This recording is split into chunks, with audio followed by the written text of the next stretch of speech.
আজকের বাজার দরের খবর জানাতে চাই। বিষয় জানাতে রাজধানীর মহাখালী কাঁচা বাজার থেকে আমাদের সঙ্গে যুক্ত হচ্ছেন রাকিব আল জাবেদ। রাকিব, তমাল এই মুহূর্তে রয়েছে মহাখালী কাঁচা বাজারে। এখানে অধিকাংশ পণ্যই কিন্তু যে সাধারণ ক্রেতারা রয়েছেন, বিশেষ করে মধ্যবিত্ত কথা বলি কিংবা নিম্ন মধ্যবিত্ত মানুষজন যারা রয়েছেন কিংবা ফিক্সড ইনকামের যে মানুষজন রয়েছেন তাদের নাগালের বাইরে যেয়ে বিক্রি করছে। বিশেষ করে এই মুহূর্তে দুটো পণ্য নিয়ে কিন্তু বাজারে প্রচুর আলোচনা হচ্ছে। তার মধ্যে একটি পণ্য হচ্ছে ডিম এবং অন্য পণ্যটি হচ্ছে কাঁচামরিচ। এই মুহূর্তে দেখতে পাচ্ছি বাজারে 150 টাকা করে প্রতি ডজন ডিম বিক্রি হচ্ছে, যেটি আসলে গেল 2 সপ্তাহে আগেও ছিল 115 থেকে 120 টাকা। কেন এই দামটা বাড়ছে, কেন সাধারণের নাগালের বাইরে দামটা চলে যাচ্ছে? এখানকার যে খুচরা বিক্রেতারা রয়েছেন তারা বলছেন যে মূলত তারা অতিরিক্ত দামে পণ্যগুলো কিনে আনছেন, অতিরিক্ত দামে তারা পণ্যগুলো বিক্রি করছেন। মাঝখানে যে মধ্যস্বত্বভোগীরা রয়েছে তারাই মূলত প্রফিটটা করেছেন। এর আগে কিন্তু আমরা দেখানোর চেষ্টা করেছিলাম যে কেন এই দামগুলো বাড়ছে, কী জন্য বাড়ছে।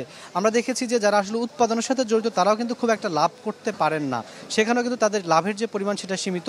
মূলত যে কারসাজিটা সেটা কিন্তু হচ্ছে মধ্যস্বত্বভোগীদের মাঝখানে, এবং সরকার বাজার নিয়ন্ত্রণের অনেক বুলি কিন্তু আওড়াচ্ছে। তারপর আমরা দেখতে পাচ্ছি এই মুহূর্তে মহাখালী কাঁচা বাজারে প্রতি কেজি আপনার কাঁচামরিচ বিক্রি হচ্ছে 200 থেকে 210 টাকা পর্যন্ত মান বেঁধে, যেটি আসলে এক একটা বাজারে এক একটা দামে বিক্রি হচ্ছে। কারওয়ান বাজারে যেটি 180-170 টাকা বিক্রি হচ্ছে সেটা এখানে এসে একটু বেড়ে যাচ্ছে, সেখানে খানিকটা লাভ করবেন তারা, এটাই স্বাভাবিক। কিন্তু উৎপাদন পর্যায়ে কিংবা আমরা যেটা দেখি যে কৃষি পর্যায়ে, সেখানে কিন্তু খুব একটা দামের আমরা দেখতে পাচ্ছি না যে দাম বেড়েছে।